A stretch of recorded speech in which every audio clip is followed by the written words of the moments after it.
te juro que si entendiera de fútbol yo haría la comparación con el partido del otro día del equipo de Messi, que perdió por goleada y estaba todo el mundo... viene mejorando en la votación, ¿eh? La última fue 14-1, ahora vamos 15-1. Vamos a hablar de lo que ocurrió en la sesión del día de ayer. Esta es la parte en la que le ponemos humor a la cosa como para alivianarlo un poco. Está con nosotros el concejal del bloque Integrar, Pablo Lanic. Pablo, buen día, gracias por estar en la radio. Buen día, Andrea, gracias a ustedes como siempre por el espacio. Bueno, lo bueno es que te podés sentir como Messi, ¿no? Sí, goleado. Después de lo de ayer, digamos, no, tampoco pasa por ahí, uno por ahí ya está curtido con esto, ¿no? No es la primera vez. No. Tampoco se me ocurre que tampoco va a ser la última, ni hablar. Bueno, estamos hablando del proyecto, se habló y mucho durante la semana anterior de este proyecto presentado por un diputado nacional para sacarnos, de alguna manera, el juzgado federal a los pehuajenses. Hubo proyectos presentados, 2 proyectos presentados en el Consejo Deliberante ayer, y en una de las votaciones quedás solo. Contanos qué diferencia había entre los 2 proyectos y por qué motivo quedás ahí votando solo por uno de ellos.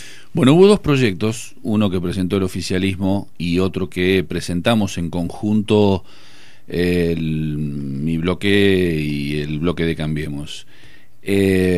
Había algunas... Digamos, en la cuestión resolutiva estábamos en un todo de acuerdo, rechazar cualquier intento de traslado, etcétera, etcétera. Siguen algunos considerandos que pasan por interpretaciones de por qué ocurren algunas cuestiones, no estábamos de acuerdo.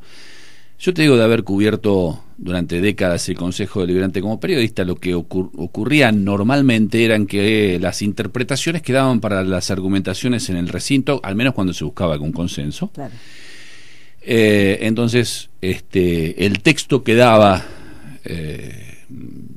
digamos, que permitiera incluir en ese consenso, si es lo que se busca, claro, la mayor cantidad de voluntades, y después en el recinto está muy bien hacer las interpretaciones porque es un ámbito político y constarán en actas y demás. Hasta última hora de ayer, incluso la presidenta del bloque Cambiemos estuvo intentando en labor deliberativa, lo hicimos, unificar los 2 proyectos. Digamos, había muy pocas modificaciones que hacer, y vuelvo a lo mismo. Considerando que incluyera alguna interpretación, estaba todo bien si se excluía del texto y se lo decía en el recinto. Es un ámbito para eso.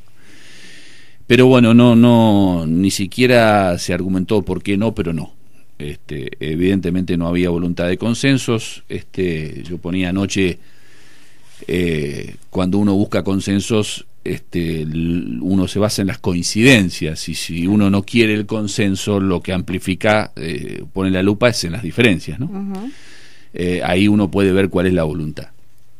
Pero más allá de los números que son una anécdota, a mí hay una situación que una vez más, no es la primera vez que lo digo, pero cada vez que ocurre creo que tengo el deber de señalar lo que me preocupa mucho. Y es esta incapacidad o discapacidad que tiene tenemos en la política pehuajense de sacar ciertos temas de la grieta, ¿no? A veces nos preguntamos y solemos destacar algunas comunidades, y no le voy a poner un nombre, pero que los ponemos de ejemplo a la hora de una serie de situaciones, y la diferencia entre esas comunidades y tal vez la nuestra, me parece que tiene que ver con que en esas comunidades hace rato que algunos temas no se discuten más. Se debatieron en algún momento, se definió hasta dónde sí, hasta dónde no, cuáles son los temas de Estado, y a partir de eso hay temas que no se discuten. En Pehuajó parece que discutimos hasta la cuadratura del círculo una y otra vez, porque de esto ya hemos hablado, es como un déjà vu. Y a mí me preocupa porque yo considero mucho más preocupante, y te diría desde el punto de vista de defender cosas o conseguir cosas para nuestro distrito, mucho más riesgoso esta grieta permanente que alguna iniciativa aislada de algún legislador nacional que tal vez con mucho desconocimiento de la geografía del interior, de la provincia de Buenos Aires, no entiende la necesidad de acercar la justicia, por ejemplo, en este caso, a la gente. ¿Y por qué lo digo?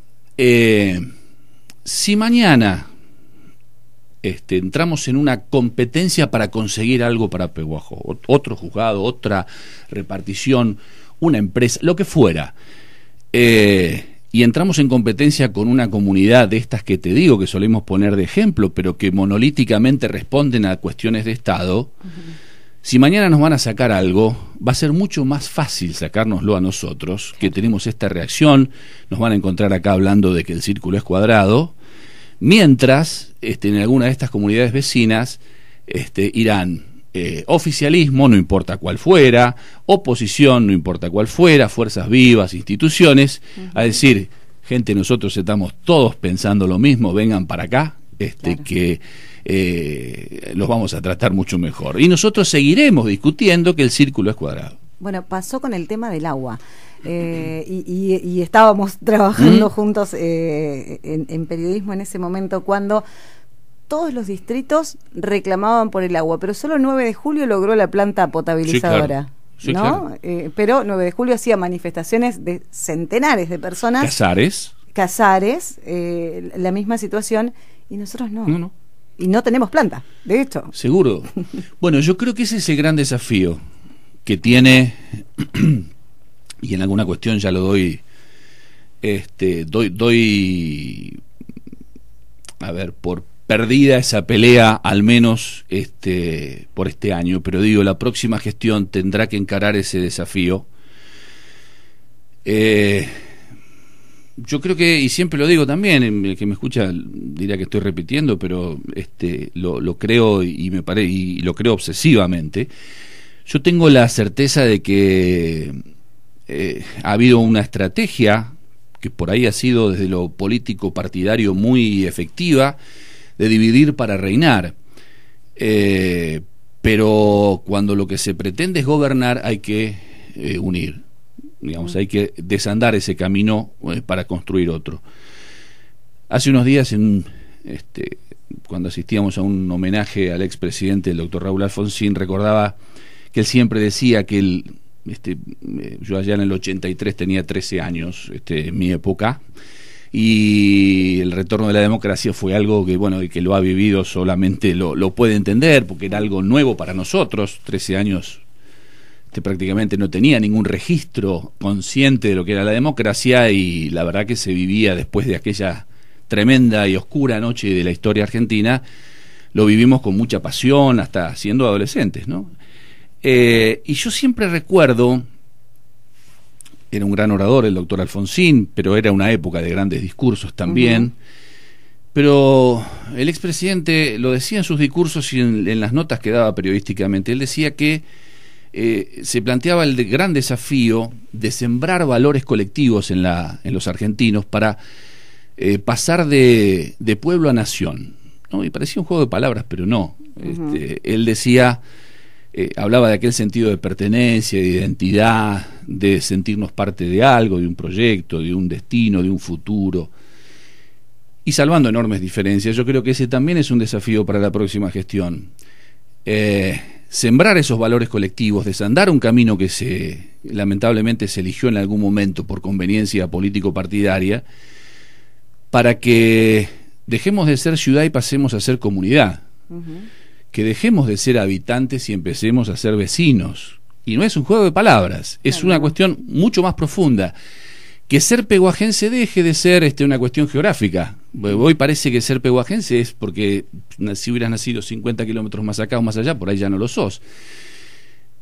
Tenemos que sentirnos parte y querer ser y querer empujar ese colectivo que significa ser pehuajense para estar unidos en esas cuestiones y responder monolíticamente. Yo creo que las cosas nos van a ir mucho mejor. Si llegamos hasta donde llegamos, con ese freno de mano enorme que tenemos puesto, el día que entendamos y hagamos ese clic y desde la dirigencia se encabece ese clic y alguien de manera transversal nos convoque, yo creo que no nos para nadie, sinceramente.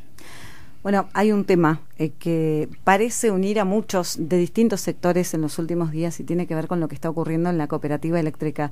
Ayer volvíamos a insistir con el tema de la concesión y, cambiando un poco su visión anterior, Francisco Deo nos decía que no es una prioridad la concesión, que la concesión está otorgada de hecho y que lo único que le permitiría a la cooperativa es hacerse de créditos que hoy no le convienen.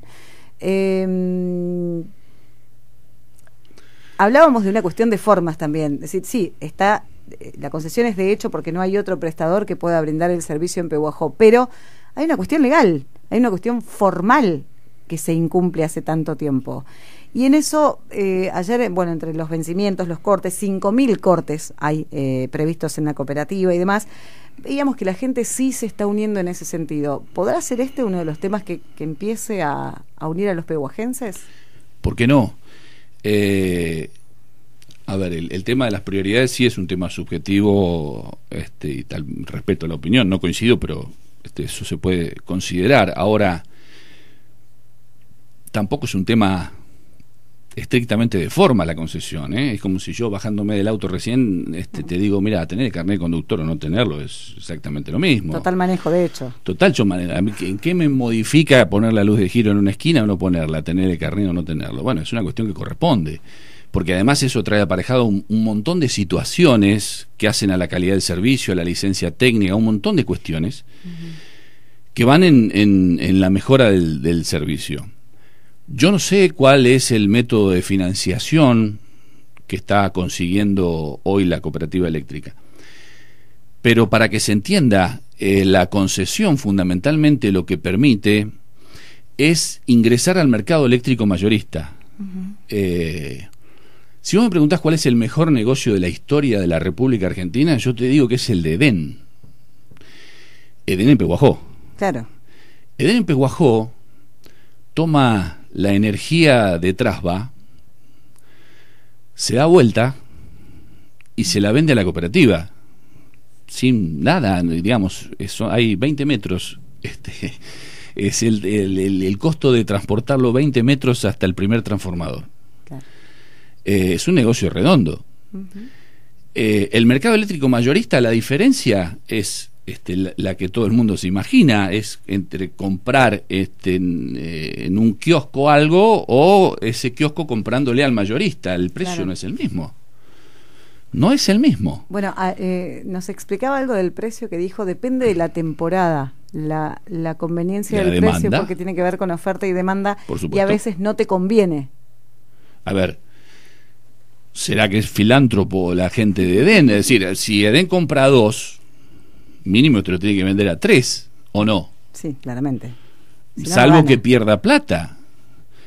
El mercado se maneja por oferta y demanda, y es verdad que en los picos de demanda y demás, eso tiene que ver. Pero además de esa ventaja, hoy por hoy hay la financiación para la mejora del servicio eléctrico, en este caso, requieren de montos millonarios.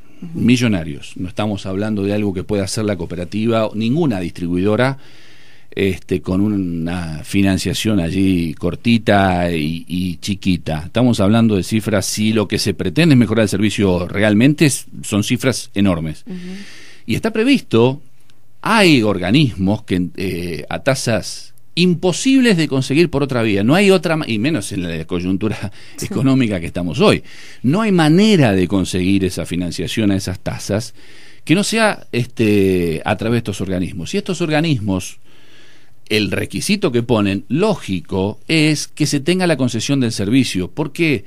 Porque si yo soy titular de ese organismo y te tengo que dar un crédito, vos me vas a poder mostrar en la concesión que vas a estar cobrándole la luz a los pehuajenses durante los próximos 20 años, poner 30. Entonces yo sé que voy a poder recuperar la plata que te presto. Ahora, si vos venís y me decís, mira, necesito tremenda millonada de plata, ¿y hasta cuándo tenés la concesión? ¿Hasta cuándo vas a estarle cobrando a los pehuajenses? No sé, puede ser que mañana el intendente se levante y diga, municipalizo el servicio. O, no sé, hay otras posibilidades que sí. podrán sonar alocadas, pero en definitiva, Pero están. el que pierde, la que pierde es la cooperativa, y la cooperativa no es el consejo de administración, perdemos los usuarios y los socios. Sí.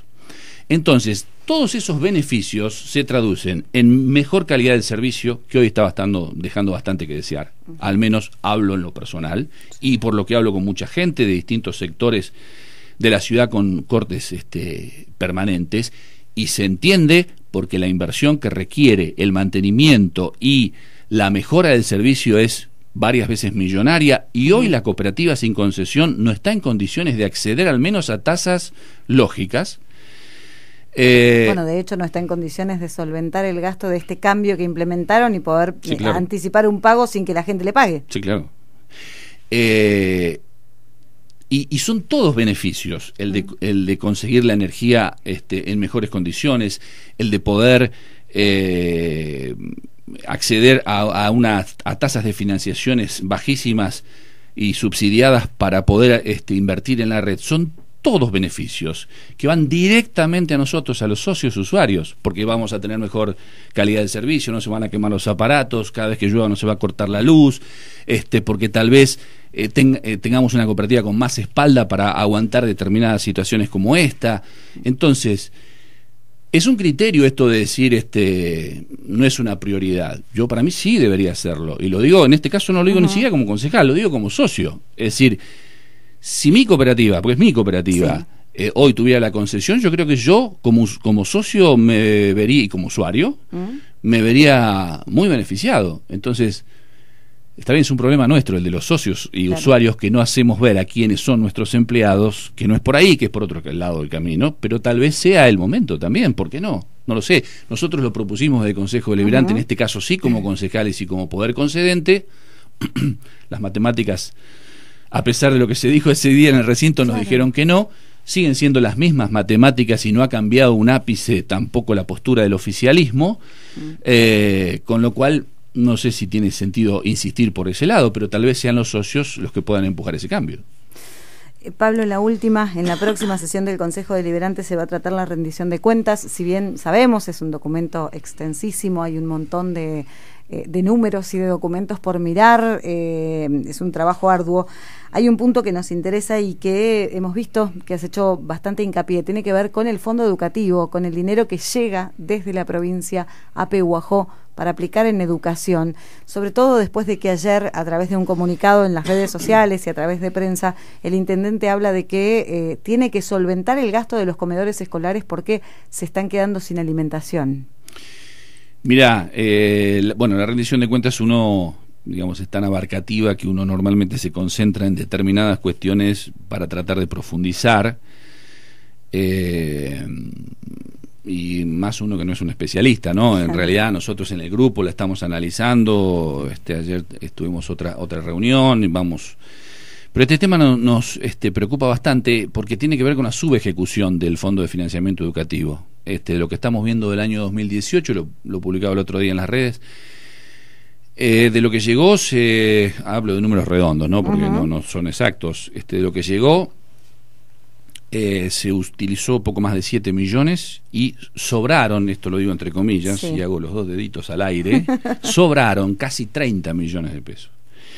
Que son fondos afectados, que están dando vueltas, yo no sé si en algún circuito financiero o dónde, la verdad que lo desconozco, pero sí que no llegan al destino por el cual el fondo ha sido creado. Por ejemplo, ahora se está hablando mucho del servicio alimentario escolar. En Pehuajó, de acuerdo a los registros, hay 5.137 chicos escolarizados que reciben el servicio del SAE por desayuno o merienda. Si esos 30 millones se aplicaran, por ejemplo, es una cuenta, no debería aplicarse los 30 millones a eso, pero para que se tenga una idea de la dimensión, si esos 30 millones se utilizaran para ese servicio, se podría dar ese servicio solamente con ese, otra vez comillas, sobrante, 337 días de servicio alimentario escolar, de desayuno, merienda, para todos los chicos de Pehuajó, Es decir, estamos hablando de más de un año. Claro. Para tener una idea de la dimensión, ¿no? Entonces, si nos preocupa alguna situación, hay, de hecho, creo que es lo que ha hecho ahora el municipio, hay poder de fuego, hay un fondo que ha sido creado, entre otras cosas, para esto. Si nos preocupa el problema de las instalaciones de gas, la prioridad 1, el tema 1 que indica la ley de presupuesto provincial como objetivo, determina una serie de prioridades en cuanto al uso del fondo. Primero, que en el caso del distrito de Pehuajó hay que usar el 40% de infraestructura, el 40%. El 2018 se aplicó el 20 y pico. Y digamos, el 1 es instalaciones de gas, eléctricas, etcétera, que puedan poner en riesgo justamente de lo que hemos venido hablando. Sí. Entonces digo, hay fondos creados y por eso, digamos, no se puede nunca subejecutar un fondo que esté destinado a algo como educación, salud, desarrollo humano, no se puede. Que fue nunca. El argumento que siempre se utilizó cuando, por ejemplo, venían los fondos para determinadas cosas. La Calecita fue uno de los más criticados, digo, y el intendente explicó que los fondos vienen para una determinada cosa. Con las plazas pasó lo mismo. Si el fondo viene para plazas, tenemos que hacer plazas por más que no tengamos agua. En este caso es lo mismo, el fondo viene para educación y está guardado. Tal cual. Bueno, creo que Tandil la semana pasada inauguró una escuela, creo que es la 502. Bueno, el número no importa. Inauguró una escuela que fue construida con fondos con dineros del Fondo de Financiamiento Educativo, por ejemplo. Claro. Pero digo, nunca te puede sobrar plata de algo como educación. No. A ver, uno entendería, pelearía porque no estaría de acuerdo si la plata no está. Claro. Pero es mucho más grave que esté y no se use.